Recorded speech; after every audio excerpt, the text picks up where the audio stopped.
আছে ইষ্ট প্ৰসংগ আৰম্ভ কৰিব কুঞ্জ বৰা মা ধেমাজিৰ পৰা। মা জয় গুৰু। কুঞ্জ মা জয় গুৰু। জয় গুৰু দাদা, জয় গুৰু। হয় হয় মা আৰম্ভ কৰক। বন্দে পুৰুষোত্তম, বন্দে পুৰুষোত্তম, বন্দে পুৰুষোত্তম। প্ৰথমতে সৰ্বপ্ৰথম মই শ্ৰী ঠাকুৰৰ শ্ৰীচৰণত কোটি প্ৰণাম জনাইছো। শ্ৰী বৰা মাৰ শ্ৰীচৰণত কোটি প্ৰণাম জনাইছো। শ্ৰী বৰদাৰ শ্ৰীচৰণত কোটি প্ৰণাম জনাইছো। শ্ৰী আচাৰ্যদেৱৰ শ্ৰীচৰণত কোটি প্ৰণাম। শ্ৰী অবিন্দাৰ চৰণত কোটি প্ৰণাম জনাই, ঠাকুৰ পৰিবাৰ সকলোৰে চৰণত কোটি প্ৰণাম জনাই ইষ্ট প্ৰসংগ আৰম্ভ কৰিব লৈছো। তাৰ আগে আগে মই আজি অনলাইনত উপবিষ্ট সকলো শ্ৰদ্ধাৰ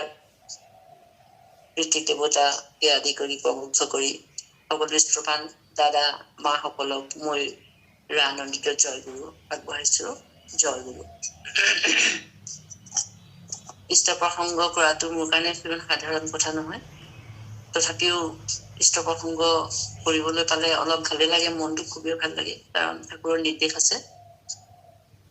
ঠাকুৰে কৈছে যে নিৰ্দেশ পালন কৰিলেহে তপস্যা সাধন কৰাৰ সমান ফল পায়।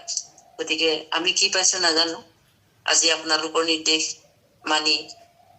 ঠাকুৰ মাৰ নিৰ্দেশ মানি মই দুআষাৰ কবলৈ আৰম্ভ কৰিছো। ইষ্ট প্ৰসংগ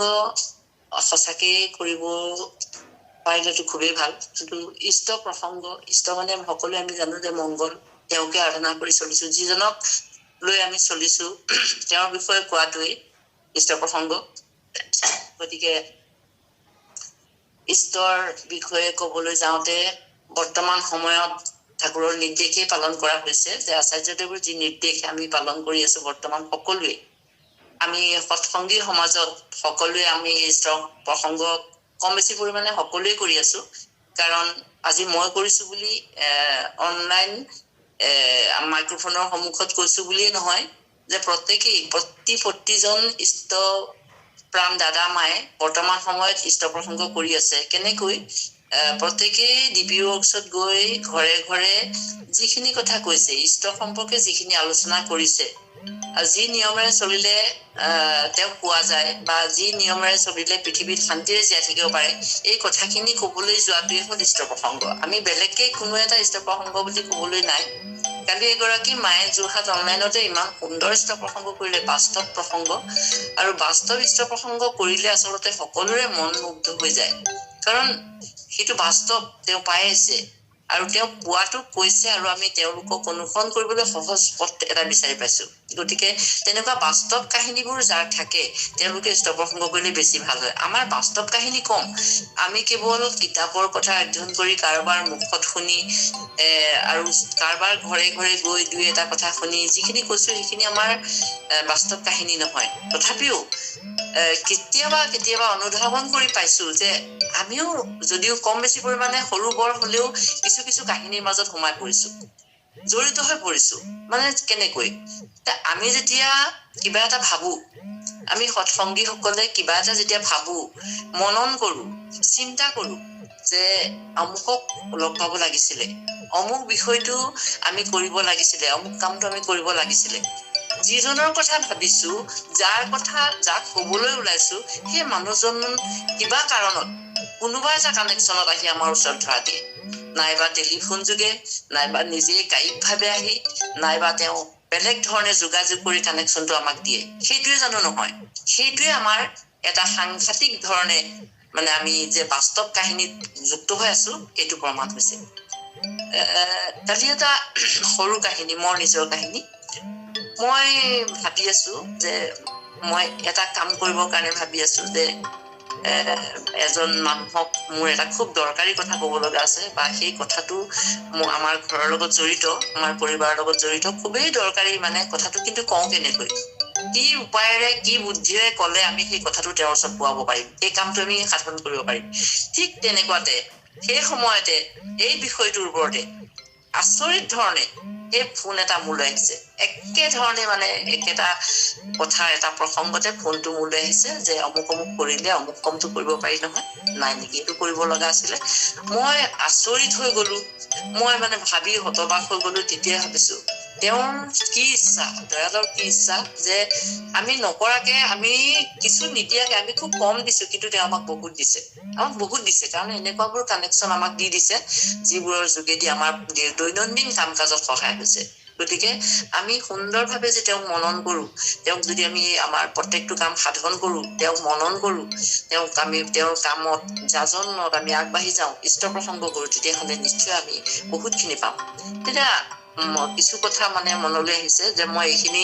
কৈ থাকিলে সময় যাব তথাপি মই বাস্তৱ কাহিনীৰ ভিতৰত মোৰ ক'ব লগা বেছি নাই কাৰণে মই এনেকুৱা ধৰণৰ কথাবোৰকে ভাবি লৈছো যে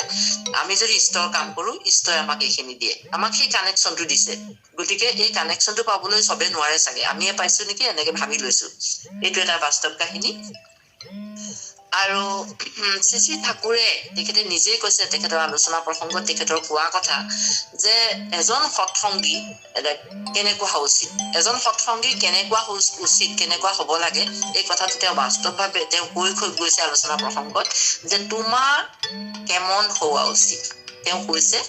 যে একোজন সৎসংগীৰ কথাবাৰ্তা আদব কায়দা চাল চলন এমন হওয়া উচিত যাতে মানুষ তাকে পেয়ে সারতে চাইবে না মনে করবে কত অন্তরঙ্গ বন্ধু চাওকচোন আমি সৎসংগীসকল কেনেকুৱা হ'ব লাগে আমাৰ নিজৰ চাল চলন কথা বতৰা আমাৰ কেনেকুৱা হ'ব লাগে আদব কায়দা কেনেকুৱা হ'ব লাগে ঠাকুৰে কৈ গৈছে যাতে আমি সেই মানুহজনৰ অন্তৰংগ বন্ধু হৈ যাব পাৰো ঠিক তেনেকৈ তেওঁ কৈছে যে আমি কেতিয়াবা কাৰোবাক প্ৰশংসা কৰো আমি ৰাতিপুৱাৰ পৰা আমাৰ যি অনলাইন প্ৰাৰ্থনা কৰো তাতে আমি প্ৰশংসা কৰিলো প্ৰশংসা মানুহে কৰা উচিত কৰিব লাগে প্ৰশংসা কৰিলে আমাৰ লাভ হয় শ্ৰী ঠাকুৰে কৈছে আমি যে আপোনাৰ প্ৰশংসা কৰি তাৰ আমাৰ কোনো কাজ হাসিল কৰাৰ জন্য নয় প্ৰশংসা যে কৰিছো মোৰ কামৰ কাৰণে তোমাক হাসিল কৰিবৰ কাৰণে কৰা নাই অৰ্থাৎ কাম বাগিয়ে নিলাম একে দেশে মাৰকনে পথে সেভাবে নয় আপনাদেৰ পূৰ্ণ বিকাশ যাতে হয় তাই আমি চাই কৈছে যে প্ৰশংসা কৰিলে মানুহৰ পূৰ্ণ বিকাশ হয় যিখিনি বাকি আছে সেইখিনি হয় গতিকে মই সেইকাৰণে তোমাক প্ৰশংসা কৰিছো মানে আমি আনক প্ৰশংসা কৰাটো উচিত আমি আনক নিন্দা কৰাতকৈ প্ৰশংসা কৰা খুবেই দৰকাৰ স্বপৰিবেশ প্ৰত্যেকেৰ পূৰ্ণ বিকাশ স্বাৰ্থতাই আমাৰ স্বাৰ্থ তেওঁৰ স্বাৰ্থ হল আমাৰ যিটো পৰিবেশ আমাৰ যিটো পূৰ্ণ বিকাশ সেইটো হোৱাটোৱে তেখেতৰ স্বাৰ্থ ঠাকুৰৰ স্বাৰ্থ সেই ধান্দাই ঘূৰি আমি সেই ধান্দাতেই ঘূৰি আছো বেপাৰ যদি হয় না অন্যভাৱে কাউকে কাজে লাগাতে পাৰি না লাগালেও লাগাই ঐজন্য যদি কামত আমি লগাবই লাগে তেতিয়াহ'লে এইদৰে আমি কৰিব লাগিব আপনাদের মনুষ্যত্বের পূর্ণ বিকাশে যেখানে আমার প্রকৃত স্বার্থ সেখানে অন্যরকম করে কি করে যেদিকে দিকে দাঁড়িয়ে দেখেন এর উল্টো কিছু করা আমার পক্ষে অসম্ভৱ এইখিনি কথা শ্ৰী ঠাকুৰে কৈছে গতিকে আমি আমাৰ গোটেইখিনি কাম যেতিয়া আমি কৰিবলৈ যাওঁ আমি ঠাকুৰৰ প্ৰত্যেকটো কথাই মনত ৰখাই উচিত আমি ভাবিছো তেনেদৰে আমি আত্মপ্ৰশংসা নকৰি অন্য প্ৰশংসা কৰিলে নিশ্চয় লাভ হ'ব ডিপি ৱৰ্কছত গৈ আমি যদি কাৰোবাৰ সেইখিনিত বহি থাকোঁতে আচাৰ্যদেৱৰ কথা অমান্য কৰি যদি আমি বেলেগৰ কথা পাতি সময় কটাওঁ যিকণ সময় পাইছো আমি সুন্দৰ সুযোগ এই সুযোগত যদি আমি বেলেগৰ কথা পাতি সময় কটাওঁ আমাৰ নহ'ব আমি নিজৰ কথা বাদ দি সেই সময়ত তেওঁৰে গুণানুকীৰ্তন তেওঁৰে নাম ধ্যানত যদি ব্ৰতী হওঁ নিশ্চয় সেই ডিপি ৱৰ্কছৰ এৰাই যোৱা মানুহজন ঘূৰি আহিব তাৰোপৰি আমি ডিপি ৱৰ্কছত গ'লে মই ডিপি ৱৰ্কছৰ কথাই ক'ব বিচাৰিছো আজি কাৰণ মোৰ বেলেগ কথা ক'বলগীয়া নাই ডিপি ৱৰ্কছত যোৱাটোৱে এতিয়া বৰ্তমান তপস্যা আমাৰ তেওঁ ঠাকুৰে আমাক কৈছে যে আমি বৰ আশা কৰি আছি মই বৰ আশা কৰি তোমালৈ চাই আছো তুমি মোক কি দিবা মোকতো একো নালাগে গতিকে তুমি এতিয়া ডিপি ৱৰ্কছৰ যোগেদি যোৱা যি ঘৰে ঘৰে তুমি যাজন কৰি এৰাই যোৱা মানুহবোৰ ঘূৰাই আনা আমাৰ পৰা গুচি যোৱা মানুহবোৰক ঘূৰাই আনা এইটোকে তেওঁ কৈ আছে গতিকে প্ৰত্যেকটো কথা তেওঁ কৈছে যে আমি তোমাক বৰ আশা কৰি চাই আছো আৰু এই আশা পূৰণ কৰিবৰ কাৰণে আমি যত্ন কৰিব লাগিব ঠাকুৰৰ আশা পূৰণ কৰো আমি আৰু এই আশা পূৰণ কৰোঁতে প্ৰথমতে তেওঁ কৈছে যে পৰিৱেশটো অকমান চাব কৈছে যে পৰিৱেশ কিন্তু চাৰ্ভে না বুজি চলো সদায় কৈছে যে মানুহবোৰক আমাৰ সৎসংগীবোৰক যীশু খ্ৰীষ্টৰ মতে ক'বলৈ তেওঁ কৈছে যে যীশু খ্ৰীষ্টই কেনেদৰে কৈছে তুমি ভাবাচোন যে প্ৰত্যেক সৎসংগী প্ৰত্যেক মানুহে আমি লৱণ হ'ব লাগে নিমখ হ'লে আমি গোটেই পৃথিৱীখন লুণীয়া কৰি দিব পাৰিম আমি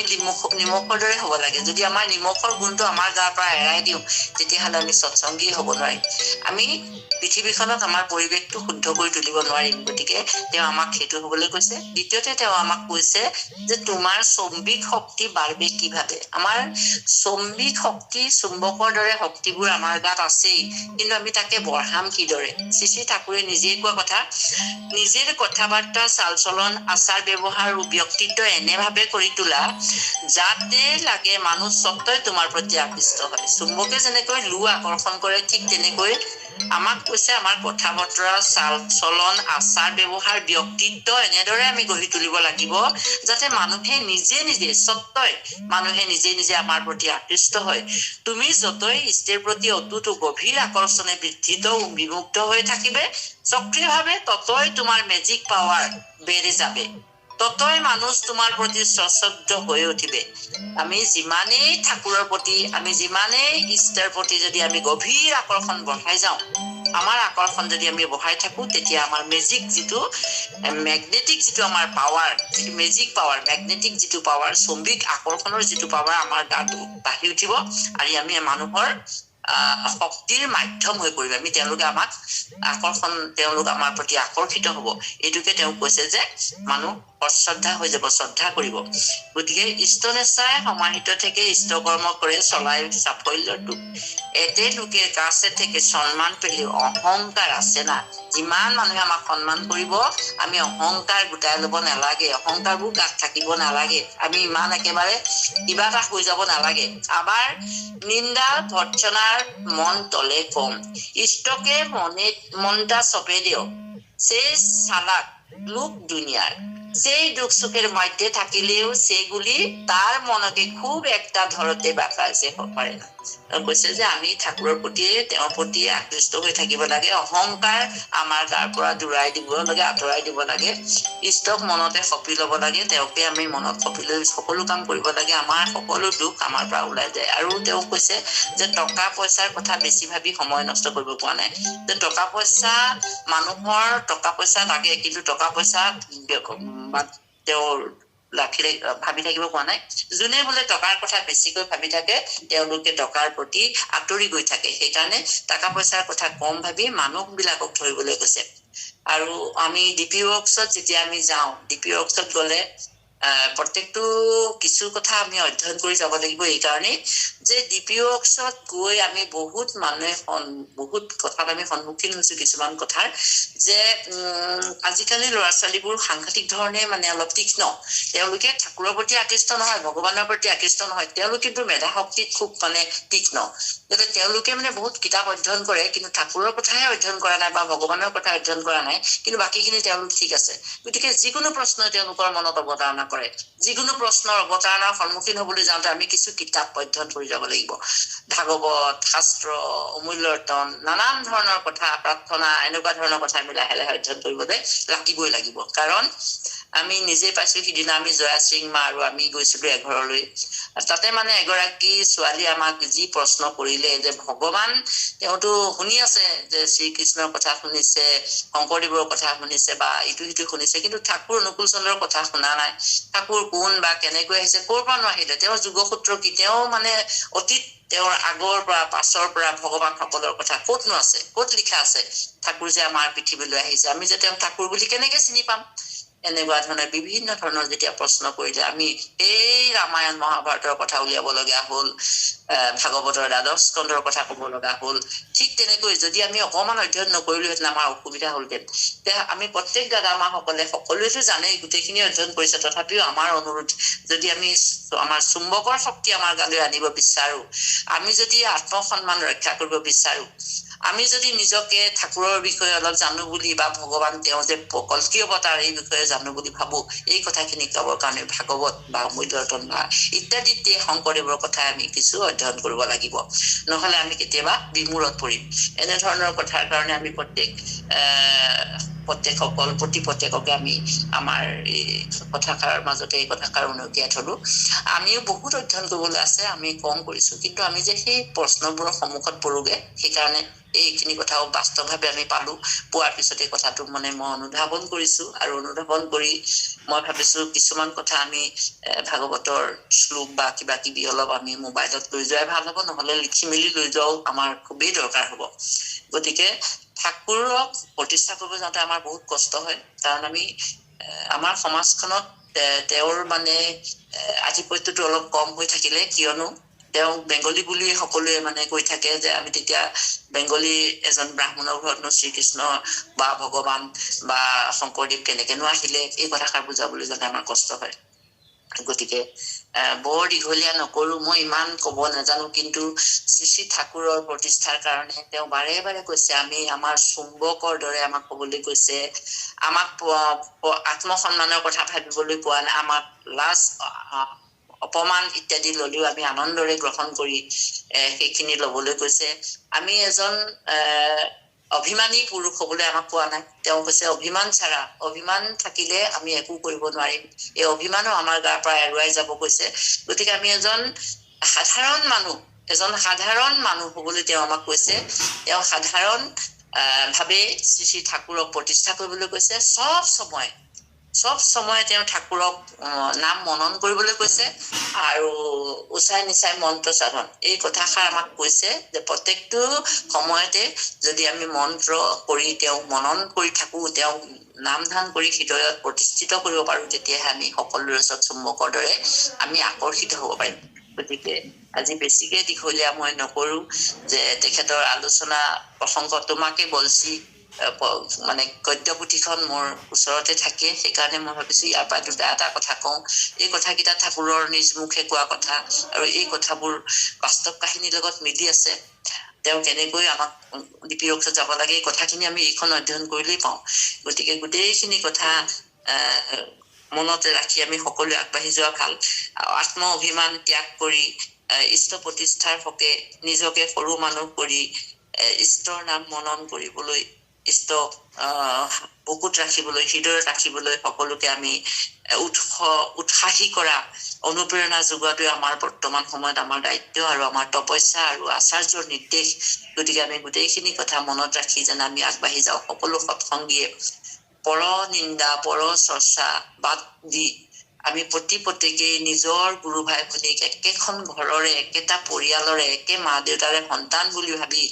আঁকোৱালি লৈ যদি আমি যাওঁ আমাৰ আদৰ্শ দেখিলেই অদীক্ষিত এৰাই যোৱা মানুহবোৰ নিশ্চয় উৎসাহী হ'ব তেওঁলোকে অনুকৰণ কৰিব যে আমি কি কৰিছো দেখিব আৰু তেওঁলোকে আমাৰ পৰা অনুপ্ৰেৰণা পাব আমি সকলোৱে একেডাল মনিতে গাঁঠ খাই আগবাঢ়ি যোৱাটো আমাৰ দায়িত্ব এতিয়া আমি এইখিনি কাম কৰিব লাগে আমাৰ পাৰ্চেণ্টেজ বঢ়াব লাগে কেৱল যাথা জোথা যেথে মধে গৈ পাৰ্চেণ্টেজ বঢ়ালেও নহব তেওঁ পুৰা ৰকমে যাজন কৰি তেওঁক একেবাৰে ইষ্টভিত্তিক কিয় কৰে কিয়নো দিব লাগে সেই তাহানি শ্ৰীকৃষ্ণইনো ইষ্টভিত্তি গীতাত কেলৈ ইষ্টভিত্তিৰ কথা কৈছিলে এই গোটেই কথাখিনি টানি আনি তেওঁলোকক একেবাৰে কৃষ্ণ যেতিয়া তেওঁলোকৰ হৃদয়ত সোমাই আছে কৃষ্ণৰ কথাৰে কৈ কৃষ্ণৰ আদৰ্শ কৃষ্ণৰ বলন সকলোখিনি কৈ আমি আনি তেওঁলোকক আমি আমাৰ ফাললৈ টানিব লাগে এয়াই হল আমাৰ বৰ্তমান সময়ৰ কৰ্তব্য বৰ্তমান ইষ্টৰ নীতি আৰু দীঘলীয়া নকৰো সময় বহুত দীঘল হৈ গল মই ভাবো ইষ্ট প্ৰসংগ মই ইমানতে সামৰিব বিচাৰিছো এইখিনি সময়তে মই পুনৰবাৰ মই শ্ৰী শ্ৰী ঠাকুৰৰ শ্ৰীচৰণত প্ৰণিপাত জনাইছো ঠাকুৰ পৰিবাৰ সকলোৰে চৰণত প্ৰণিপাত জনাই ইয়াত উপবিষ্ট ইষ্টপ্ৰাণ দাদা মাসকল শ্ৰদ্ধা ঋত্বিক দেৱতাসকলৰ চৰণত প্ৰণাম জনাইছো ৰাণ অন্ত্য জয়গুৰু জনাই মই মোৰ ইষ্ট প্ৰসংগ সামৰিছো কিবা যদি ভুল কলো ক্ষমা কৰিব জয় গুৰু দাদা জয় গুৰু